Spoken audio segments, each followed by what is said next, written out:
오늘은 헌법에서 우리 규정한 교인이란 무엇인가, 교인에 대해서 오늘 공부합니다.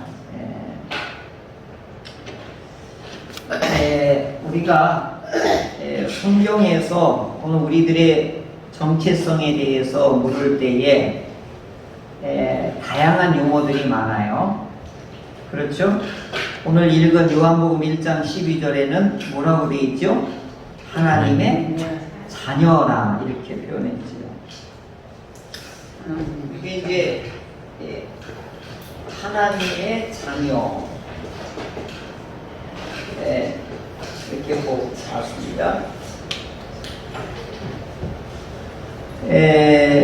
사도 바울은 또 뭐라고 하냐면 성도라는 말도 써요.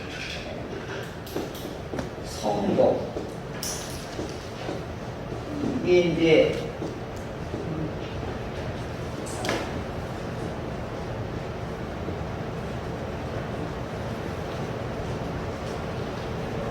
제가 한문은 참 표의 문자라 재미나요. 이 성자가 귀가, 그 다음에 입과, 이것이 왕이 거룩한 거예요. 귀와 입이. 이게 귀와 입이 왕이, 이게 바로 거룩이래요. 이건 누리도자인데 이게 거룩한 사람들이다 이렇게 또 부르기도 해요. 또 구약에 보면 하나님의 자녀를 또 다른 말로 하나님의 백성이다 이렇게도 말해요.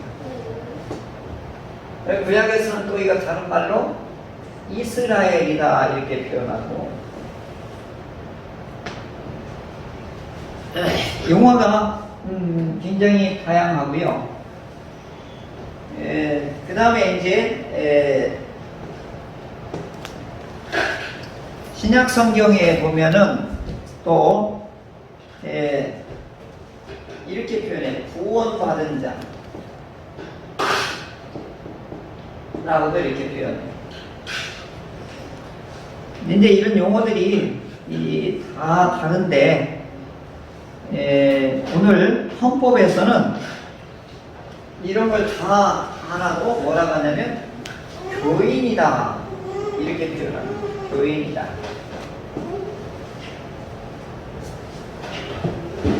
그러면 교인에 대한 정의가 이제 우리가 이제 공부를 하도록 하겠습니다.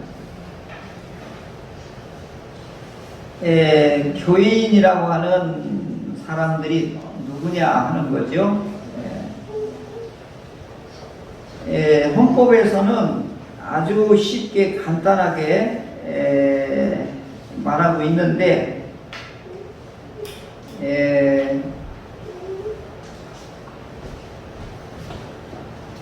성부 하나님, 성자 예수님, 성령 하나님,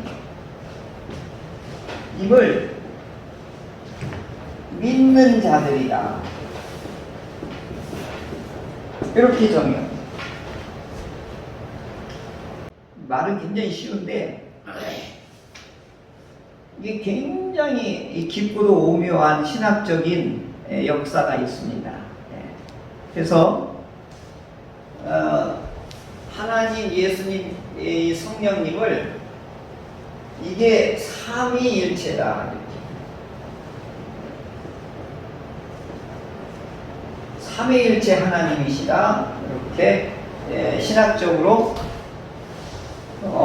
이게 정의되기까지 300년에서 한 400년 걸려요.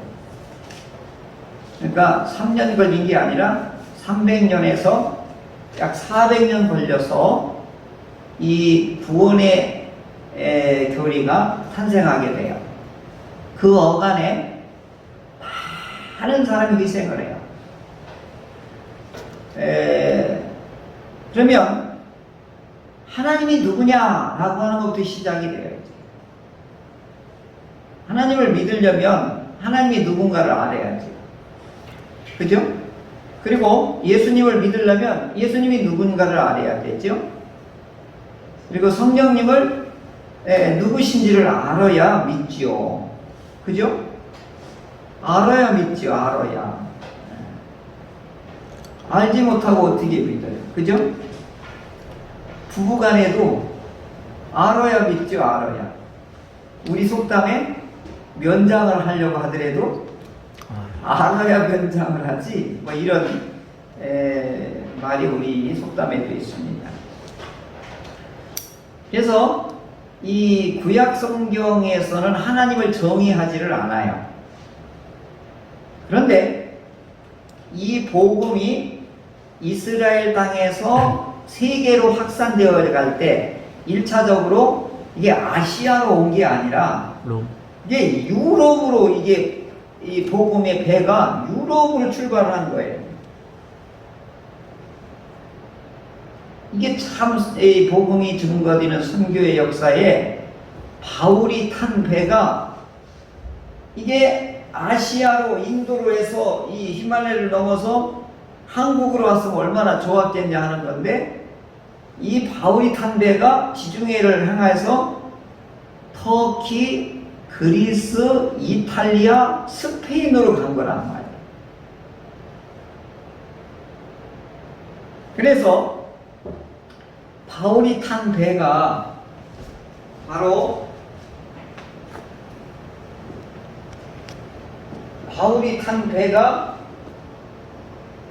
이리로 가면 동양이고 이리로 가면 유럽이란 말이죠. 근데 이 배가 유럽으로 갔어요. 이게 바울이 예수님의 복음을 싣고 유럽으로 갔단 말이에요.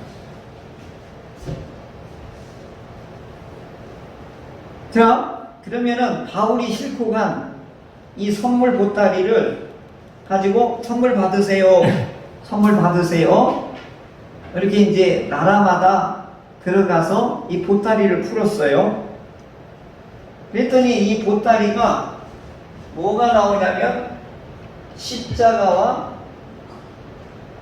부활이 나온 거예요. 이 보따리 안에. 이게 선물 보따리를 해서 십자가 부활을 이렇게 가지세요. 맞이하세요. 소유하세요. 라고 이렇게 가서 전해주고 알려줬는데, 뭐라고 하는 거예요? 모르겠다는 거예요. 그게 뭐야? 십자가 부활이 뭐야? 이렇게 이제 물은 거예요. 이제 이 성경에 이 전체 이 두꺼운 걸 성경이 뭘 말하고 있고 성경 속에 뭐가 담겨져 있어요? 라고 말하면 십자가와 부활이 담겨져 있어요. 그렇죠? 이렇게 두껍지만 그것을 두 단어로 요약을 하면 십자가하고 부활이 담겨져 있어요. 근데 이걸 이제 설명하고 이해를 시키고 받아들일 수 있도록, 먹을 수 있도록 이제 바울이 이걸 이제 잘 요리를 하고 설명을 하고 가르치는 거예요. 그죠? 에스더가 아까 먹는데 보니까 한 방울도 안 내고 다 먹는 거야. 내가 흘릴 줄 알았거든요. 나중에 구멍을 뚫어가지고 이렇게 쪽쪽 100% 먹었어요. 근데 에스더가 먹을 줄 아는 거예요. 그러니까 오늘 하나님이 우리에게 선물을 주면은, 맛있는 걸 주면은 100% 먹을 수 있는 사람이 있고, 아예 거부하는 사람도 있고, 관심이 있는 사람도 있고, 아니면 그걸 내가 100% 먹을 수 있게끔 요리를 잘 해주세요, 잘 가르쳐 주세요 하는 사람이 있는 거죠. 그래서 바울이 십자가가 뭡니까? 부활이 뭡니까? 이것을 선물 보따리를 가서 이방인들에게 이렇게 가르치는 겁니다. 그러면 이 십자가 부활이 발생한 민족들, 발생한 원조가 누구냐면 이스라엘 땅에서 이루어진 거예요. 거기서 예수님이 구약 성경의 예언대로 오시고, 거기서 예언이 성취되고, 그리고 예수님이 인류의 죄를 몽땅 이 받아야 될 심판을 하나님의 말씀을 어기고 죄를 짓고 이 언약을 깨트린 죄에 대해서 형벌을 예수님이 받는 거예요. 그리고 자기가 순종의 제사를 통하여 모든 인류의 죄의 문제, 죽음의 문제, 공포의 문제를 예수님이 어떻게 해요? 자기가 대신 담당하는 거예요. 그리고 그것을 전부 죄의 문제, 죽음의 문제를 해결하고 예수님이 3일 만에 승리하시고 부활하셔서 하나님의 우편에 앉으셔서 이제 믿는 자와 안 믿는 자를 심판하는 권한을 가지고 우리 예수님이 지금도 우리를 온 인류의 역사를 주관하신다. 이게 이제 성경의 핵심이에요. 그런데 이제 그걸 누가 주관했느냐? 바울이 갔더니 하나님이 주관하셨다. 그러니까 이제 유럽 사람들은 신에 대한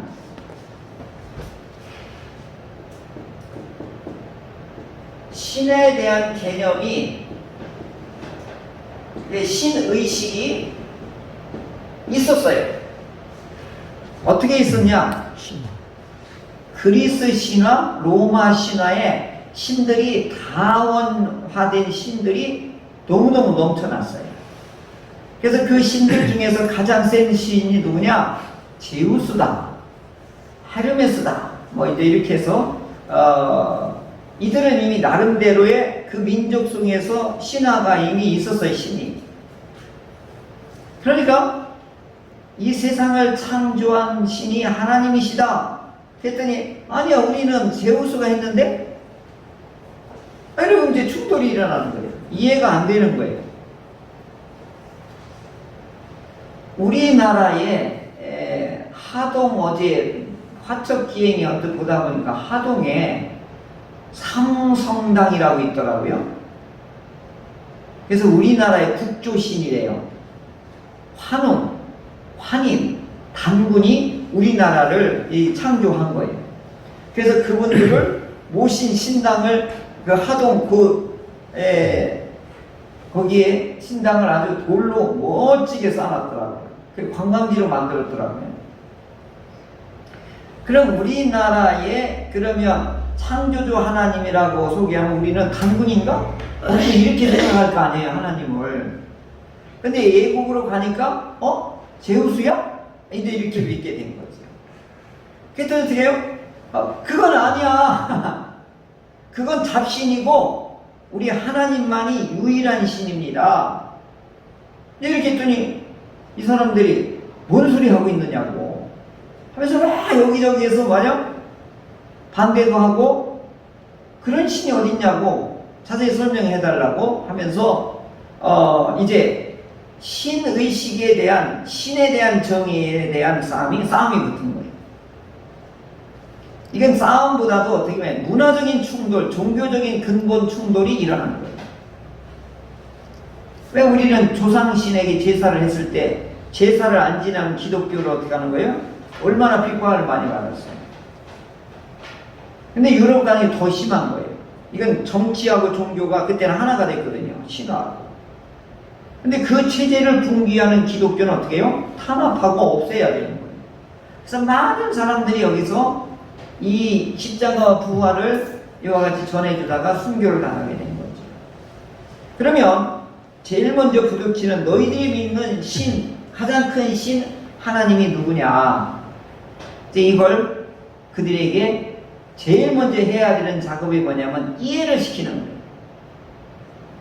그러니까 이제 이 이스라엘을 떠난 이방 사람들은 특징이 달라요. 이해가 되고 알아야 믿는다는 거예요. 그죠? 이해가 되고 알아야 믿지 덥석대고 이렇게 이 사람들은 안 믿어요. 그러니까 이 사람들에게 차근조금 가르쳐야 되는 거예요. 이론적으로. 그래서 아하 그러냐고 설득이 되고 이해가 되면 그럼 내가 그 신을 믿겠다 하고 받아들여요. 그러니까 오늘 우리들하고는 완전히 다른 거죠. 근데 한국 사람은 어떠냐? 그거보다 더 중요한 1순위가 있어요. 뭐냐? 방언을 받고 신비한 체험을 해야 믿어지는 거예요. 그러니까 오늘 우리나라의 민족은 감성적이고 관계지향적인 성향을 가지고 있는 민족이에요. 그러니까 노래를 잘하고 흥분을 잘하고 굉장히 감성적이에요. 그러니까 오늘 이성보다는 우리가 감성이 훨씬 앞서 있어요. 그래서 지금 K-팝이니 뭐 이렇게 보면 감성적인 것이 세계적인 것이 된 거예요. 우리나라가. 그 뭐 오징어 게임이라고 하는 그 드라마를 제작했는데 전 세계가 지금 난리가 났어요. 아니 프랑스 애들이 뭐야 오징어 게임을 갖다 만들어 지금 쓰고 있어요? 우리가 옛날에 이렇게 하던 놀이를 나 어릴 때보다 놀이를 전 세계 사람들이 지금 그 놀이 하고 있어요. 무궁화 꽃이 피었습니다. 이거 지금 하고 있어요. 참 놀라운 일이에요. 그러니까 감성적인 걸 우리는 되게 세계적인 거예요. 근데 유럽이나 영국, 일본, 독일 다 이 3개국은요 철저하게 이성적이에요. 그래서 하나님을 이성적으로 설명이 되지 않으면 이 사람들은 받아들이지 않는 거예요. 그래서 이제 이들에게 적합한 설명이 필요한데 이제 이렇게 무지무지 길게 설명하는 거예요. 한번 볼게요. 하나님은 어떤 분이냐? 살아계시다. 살아계셔. 여기 신당에 모신 그런 사람이 그런 분이 아니야. 그리고 진리야. 참되셔. 그리고 유일해. 다른 신은 다 잡신이야. 오직 하나님만이 창조자이시고 유일하신 신이야. 그리고 측량할 수 없는 무한하신 하나님이야. 그리고 그분이 하신 일은 완전하신 하나님이야. 그리고 그분은 순결하시고 눈에는 안 보여. 사람이 아니고 육체가 아니고 물질이 아니야. 요만한 부분이 아니라 전체야. 우주보다 더 크신 분이야. 광대하고 영원하고 측량 불가하고 전능하시고 최고 지혜로우시고 최고 거룩하시고 가장 자유하시고 절대자이시고 모든 일을 영광으로 행하시고 사랑이 가장 많으시고 은혜와 자비가 참으로 너그러우시고 선과 진리에 충만하고 죄를 용서하시고 찾는 자에게 상을 주시고 부정과 위팍한 이 죄를 미워하시고 반드시 악은 심판하시는 하나님이시라. 이렇게 설명을 하는 거예요. 길지요? 근데 이 구약 성경에 이 이스라엘 사람들은 하나님을 이렇게 설명 안 해요. 머리 아프다. 딱 한마디로 설명해요. 아까 지금 말한 유럽에 대해서 하나님이 어떤 거냐? 전지전능하시고 무소부재하고 지혜하고 이게 막 설명이 굉장히 형용사대로 길어요. 근데 구약 성경에 하나님은 어떻게 하냐? 일하시는 하나님. 딱 이거 한마디로 끝내. 일하시는 하나님.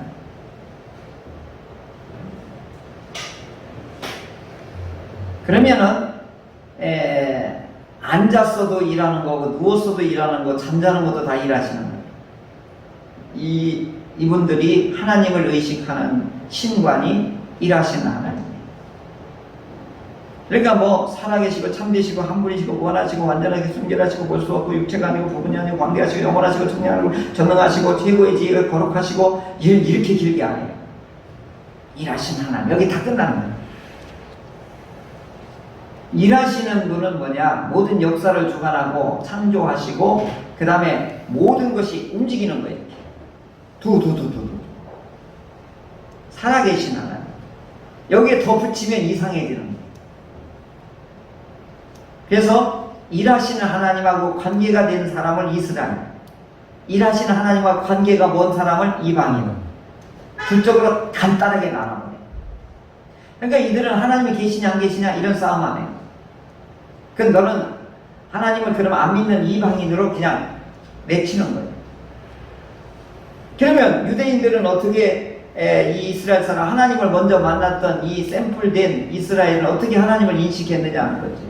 기적과 표적과 하나님의 말씀. 다른 거 아니에요. 그래서 이 성경 말씀으로 이건 하나님이 주신 말씀이야. 이건 신성불가침이야. 그리고 딱 받아들이는 거예요. 못 믿는 거? 그런 거는 이방인이에요. 믿는 사람은 하나님의 자녀예요. 이렇게 이스라엘을 간단했는데 유럽으로 가니까 복잡해진 거예요. 근데 오늘날에 우리가 교회 밖에 나가면은 안 믿는 분들에게 이렇게 하나님을 어떻게 설명할 수 있을까요? 두 가지 방법이 다 필요해요.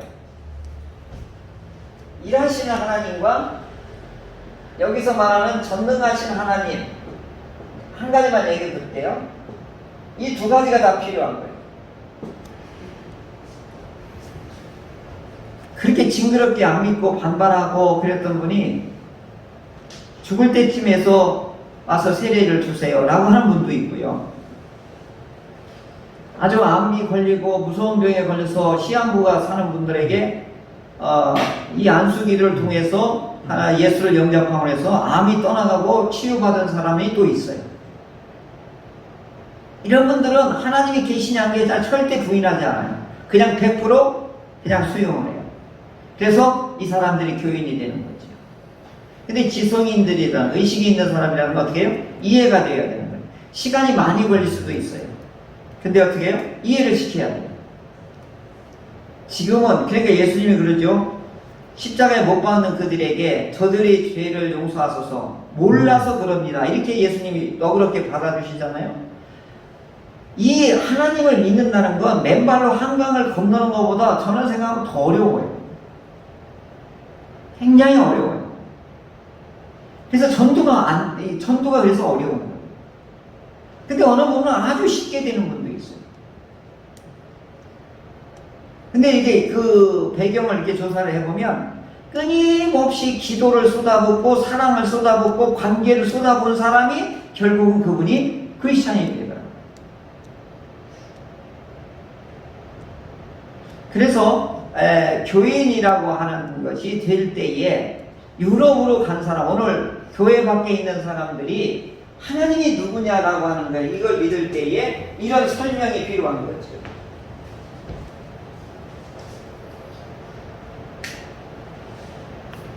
그러면은 우리가 이제 말로 설명하는 게 있고 비언어적인 설명이 있어요. 그죠? 비언어적인 설명이 훨씬 더 영향력이 큰 거예요. 존경하는 의원님 이렇게 말하는 거 말고 그렇게 안 해도 가서 커피 한 잔 사가지고 드시지요 더운데 이게 훨씬 효과적인 거예요. 그러니까 오늘 그리스도인들이 행동과 실천으로 이 하나님이 이런 분이라고 하는 걸 보여줄 때만이 이게 설명이 되는 거예요. 이게 존경하옵는 이거 필요 없는 거예요. 그러니까 오늘 우리들이 부족한 게 뭐냐? 존경하옵는 선생님 이렇게 할 필요 없는 거예요. 커피 한 잔 드실래요? 우리 명절 맞이하는 부활절 맞이했는데 떡 준비했는데 좀 드실래요? 이렇게. 그리고 어렵고 슬픈 자리에 가서 오늘 우리 주부 엽서에 글 줬지요. 그 와 닿는 게 많더라고요. 와 닿는 게 많아요. 그러니까 뭐냐면 누가 가장 고마웠냐면 내가 상을 당했을 때 제일 먼저 찾아온 분이 굉장히 지금도 잊혀지질 않아요. 애경사에 늘 찾아가 주는 거 이게 굉장히 중요한 거거든요. 근데 이게 뭐 나하고 먼 사람인데 뭐 상관이 있어 이렇게. 근데 우리나라는 이게 굉장히 중요한 거거든요. 자, 오늘 우리들에게 하나님이 누구시냐? 아까 말한 쭉 살아계신 하나님, 유일하신 하나님, 창조주 하나님, 절대 주권의 하나님 이렇게 설명하는 것도 필요하고 일하시는 하나님이다. 직접 체험하고 경험할 수 있도록 기적과 표적과 이적을 통하여서도 하나님의 인식을 믿을 수가 있다라고 하는 거죠. 그래서 그 하나님을 영접하고 그 하나님을 믿는 사람들을 오늘 이 요한 사도가 뭐라고 그랬죠? 이거 굉장히 중요해요. 영접하는 사람, 예수님의 이름을 믿는 자들에게는 하나님의 뭐가 된다고요? 자녀가 되는 권세를 주셨다 이렇게 말해요. 과거형으로 말해요. 그래서 오늘 그 전능하신 하나님, 일하시는 하나님, 무소부재하신 하나님, 우리를 치료하시고 우리를 평안을 주시는 하나님을 내가 하나님으로 믿겠습니다 라고 마음으로 생각으로 결단을 하고 그러면서 내 마음에 들어오십시오. 내가 하나님을 영접하고 하나님을 모시겠습니다. 이렇게 고백을 하고 영접하는 자에게 이제 하나님의 자녀가 되는 그런 은혜를 우리에게 주시게 됩니다. 그래서 여기서 보면 1장 12절 이 말씀이 이 전도지의 1번으로 나오는 말씀이에요. 영접이라고 하는 것은 다른 게 아니에요. 내가 하나님을 따르겠습니다 라고 하는 뜻이에요. 하나님을 내가 믿겠습니다 라고 하는 뜻이에요. 근데 이게 1번이 어디서부터 이러냐면 생각으로부터 내가 어떻게 하는 거예요? 결정하는 거죠. 그 다음에 두 번째 뭐죠? 마음으로 그걸 내가 받아들이는 겁니다. 그럴 때에 하나님의 자녀가 되는 권세를 허락하시게 되는 거죠. 자, 그러면 이 자녀가 되는 권세라고 하는 것은 신분을 얘기하는 거냐 소속을 얘기하는 거냐 그것도 되지만 신분이 이제 완전히 바뀌는 거예요. 이방인에서 하나님의 사람으로 바뀌는 거예요. 왜? 주인이 바뀌었으니까. 하나님이 나의 주인이 되어 주십시오 라고 주인을 교체를 했으니까 내가 그 주인에 속한 사람이 된 것을 하나님의 자녀다 이렇게 말합니다. 두 번째 여기 권세가 뭐냐 하는 거죠. 권세가 뭘까요?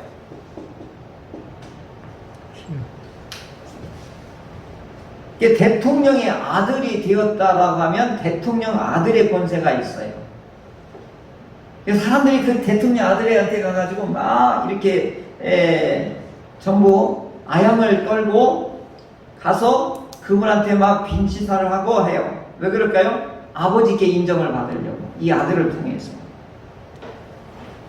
이게 이제 자녀에 대한 권세라고 하는데 아니에요. 이것만은 아니에요. 이 권세라고 하는 말은 하나님의 아들, 하나님의 딸, 하나님의 백성, 하나님의 이 소속으로 된 사람들이 영접하는 그 행위를 할 수 있는 힘을 말하는 거예요. 이렇게 다시 말씀드리면 하나님의 말씀대로 따라갈 수 있는 힘을 주신다 이런 뜻이에요. 원수를 사랑하라 그럼 원수를 사랑할 수 있는 힘을 주신다 이런 뜻이에요. 가난한 자에게 긍휼히 여기는 마음을 이제 넉넉해 줘서 가난한 사람과 마음을 합체할 수 있는 그런 마음의 힘을 말하는 거예요. 막 이게 막 특권을 막 부리고 원수 마귀를 짓밟고 이런 것만이 전부가 아니라는 뜻이에요. 제일 중요한 게 뭐죠? 온유한 자는 보고예요. 그 다음에 마음이 가난한 자 팔복, 구복이 있잖아요. 이런 힘을 행할 수 있는 걸 말하는 거예요. 할렐루야? 아멘. 우리가 오해할 수 있는 거예요. 막 특권의식으로 막 대통령 아들이니까 세금도 막 갖다 바치고 막 이런 게 아니라고요. 하나님의 말씀, 진리를 행할 수 있는 뭐라고요? 힘. 이걸 말하는 거예요. 그러니까 오늘 정말 저분은 교회 다니는 사람 같아. 이게 바로 힘인 거예요. 저 사람 정말 예수 믿는 사람 같아. 착해. 이게 힘이란 말이에요. 착한 게 힘이거든요. 그러니까 내가 하나님을 믿기로 결정을 하고 내가 하나님을 믿기로 따르기로 결정을 했다고 하면 자녀가 되고 그 다음에 자녀로서의 높은 품격을 유지할 수 있는 힘을 말하는 거예요. 할렐루야. 자, 그러면 하나님의 자녀가 되면 내가 노력해서 인격을 크게 함양하는 게 아니고 하나님을 따르니까 하나님이 따를 수 있는 품격과 인격과 그 품위를 어떻게 한 거예요? 하나님이 제공해 주시는 거예요. 할렐루야. 아멘. 그래서 우리는 뭐예요? 누구 배를 타고 가는 거예요? 하나님이 주시는 그 배를 타고 가는 거예요. 근데 세상 사람 어떻게 해요? 이걸 내가 노를 저어가면서 가야 되는 거예요. 죽을 힘을 다해도 인격이 변화가 없는 거죠. 하나님이 우리에게 이와 같은 착한 사람의 성품을 제공받을 때에 우리가 뭐라고 하느냐? 하나님의 자녀, 그래서 또 다른 말로 뭐라 하냐면 그리스도인이다 이렇게 말해요. 이게 좀 어렵죠? 헬라 말이니까. 그러니까 오늘 우리로 말하면 뭐냐? 저 사람은 예수 믿는 쟁이야. 예수 쟁이야. 쟁이라는 말은 전문가라는 뜻이잖아요. 그러니까 무슨 뜻이에요? 저 사람은 예수를 진짜 잘 믿는 사람이야. 오늘 예수를 믿기로 결정을 하면, 믿기로 마음을 이렇게 모시기로 작정했으면 이제 이 예수님과 이 성령님이 하나가 되어서 우리에게 자녀의 품격을, 자녀의 품위를 이 하나님이 우리에게 제공해 주십니다. 그 힘으로 이제 세상에서나 가정에서나 저 사람 참 멋진 사람이구나, 그런 칭찬이 이제 하나님으로부터 그 공급받는 품격의 힘으로 우리 모두 살아가기를 주의 이름으로 축원합니다.